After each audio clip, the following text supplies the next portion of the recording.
संवाद का ये अंक समाप्त हुआ। नमस्कार।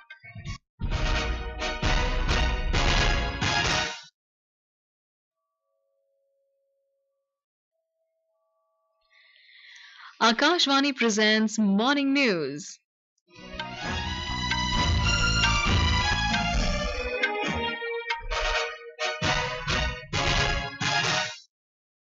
Good morning. I am Saira Mujtaba. The headlines.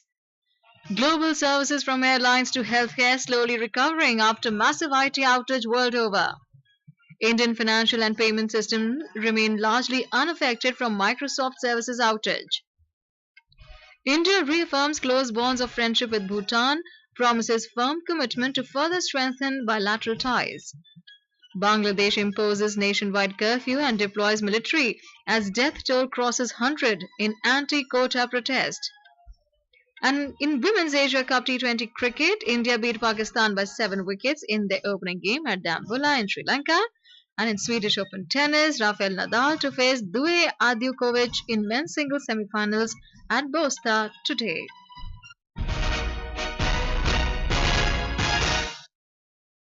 And now the news in detail.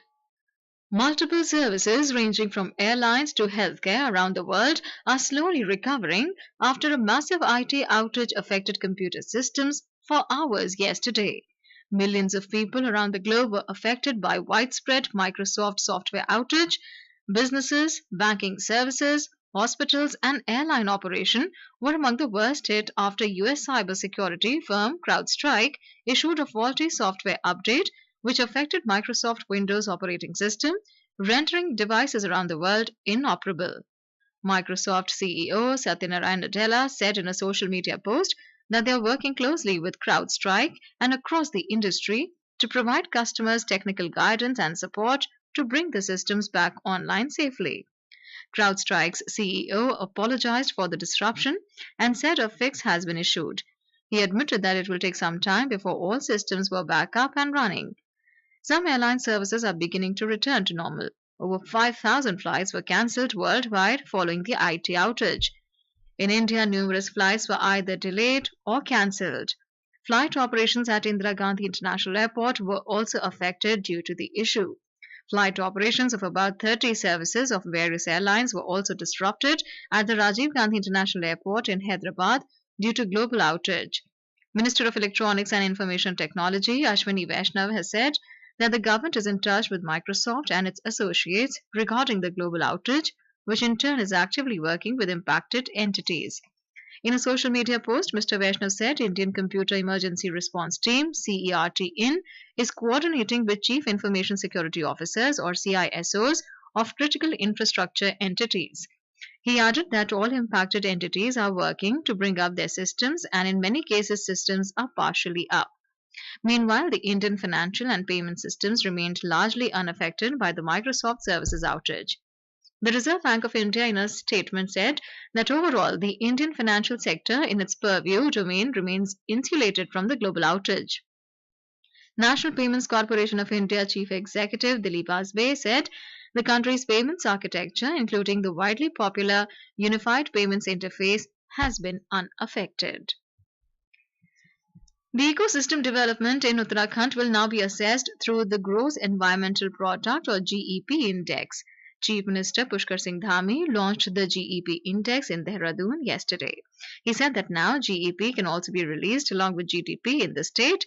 Its assessment will establish better harmony between ecology and economy. Mr. Dhami said that the GEP Index would also increase awareness of the environment. Uttarakhand पहला राज्य ऐसा बना है जहां पर GEP index launch किया गया और ये हमारा जल है, जंगल है, जमीन है, वायु है और भूमि है, ऐसे सभी हमारे जो पर्यावरण को मेंटेन करने का काम करते हैं उन सभी का सूचकांक जारी हुआ है. This will help in assessing the contribution to environmental protection. This index will also help in making developmental plans. The Madhya Pradesh government is organizing a regional industry conclave in Jabalpur today to encourage industry and business activities. Chief Minister Dr. Mohan Yadav will inaugurate the conclave. On the occasion, the newly constructed Netaji Subhash Chandra Bose Cultural and Information Center, constructed at a cost of 80 crore rupees, will also be inaugurated. The Bihar government has approved its first film promotion policy aiming to provide full institutional support to movie makers and cinema enthusiasts. The decision was taken during the cabinet meeting chaired by Chief Minister Nitish Kumar. Our correspondent reports that financial grants of up to 4 crore rupees will be provided for producing regional films showcasing cultural heritage of Bihar under the policy. The purpose of the new film promotion policy is to promote art, culture, language, and dialects of Bihar and create job opportunities in this sector. Those filmmakers who will produce movies, documentaries, OTT films, and TV serials in Maithili, Bhojpuri, Maghi, Angika, and Bajika will get special financial grants under the policy. The main aim of the policy is to develop Bihar as a big center of the country in the film production sector. Dharmendra Kumar Rai, Akashvani news, Patna. Union Home Minister and senior BJP leader Amit Shah will be on a day-long visit to Ranchi in Jharkhand today. He will address the extended working committee meeting of state BJP. Jharkhand BJP chief Babulal Marandi said Mr. Shah will review party's poll performance as well as of NDA in recently concluded Lok Sabha elections. The assembly election is likely to take place in the state later this year. This is Akashvani giving you the news. For quick news updates round the clock, follow us on X at AIR News Alerts. Welcome back. You're listening to Morning News. India has reaffirmed the close bonds of friendship it shares with Bhutan and promised a firm commitment to further strengthen the bilateral relations according to the priorities of the Bhutanese government and its people. The sentiment of solidarity in the cause of Bhutan's development was conveyed by Foreign Secretary Vikram Misri to Prime Minister of Bhutan Shering Tobgay in Thimphu yesterday. Mr. Misri also called on Foreign Minister of Bhutan Dien Dunggyel. They discussed bilateral issues of mutual interest and ways to further strengthen exemplary bilateral ties across all sectors. Foreign Secretary Misri reached Thimphu yesterday on a two-day official visit to Bhutan. Bangladesh has announced imposition of curfew and deployment of military forces after police failed to quell days of deadly unrest that has spread throughout the country. Violence erupted in the country after protests by students demanding reforms in the quota system for government jobs.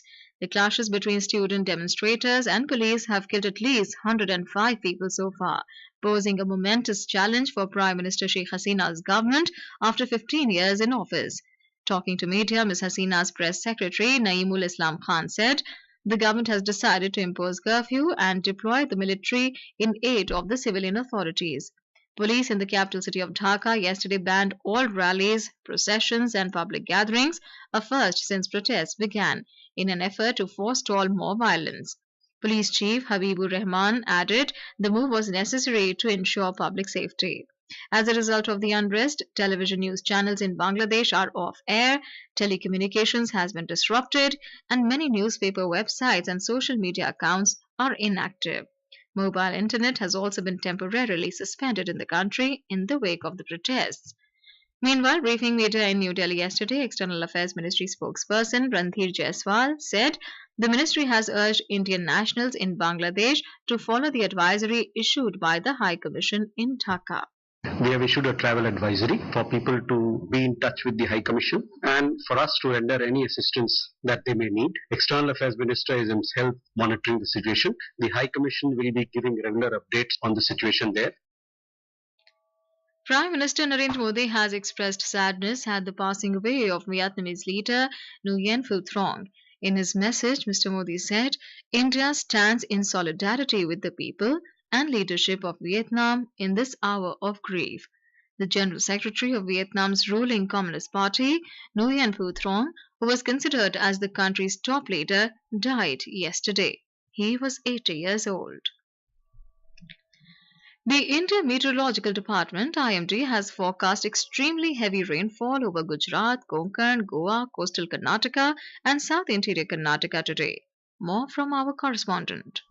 The IMD added that heavy to very heavy rainfall conditions will prevail over parts of Kerala, Telangana, coastal Andhra Pradesh, Odisha, Vidarbha, Chhattisgarh and Madhya Pradesh today and over Madhya Maharashtra and coastal and south interior Karnataka during the next 4 days. Meanwhile, heavy rainfall conditions will be present over Jharkhand and Gangetic West Bengal today and over Himachal Pradesh, Uttarakhand, Uttar Pradesh, Haryana, East Rajasthan and north interior Karnataka during the next 4 days. The weather agency added that similar conditions will be present over Nagaland, Manipur, Mizoram, Tripura, Arunachal Pradesh, Assam and Meghalaya during the next 3 to 4 days. Others for Akashvani News, Delhi. In Gujarat, the coastal districts of Saurashtra continue to witness heavy rainfall for the past 2 days, leading to flood-like situation in low-lying areas.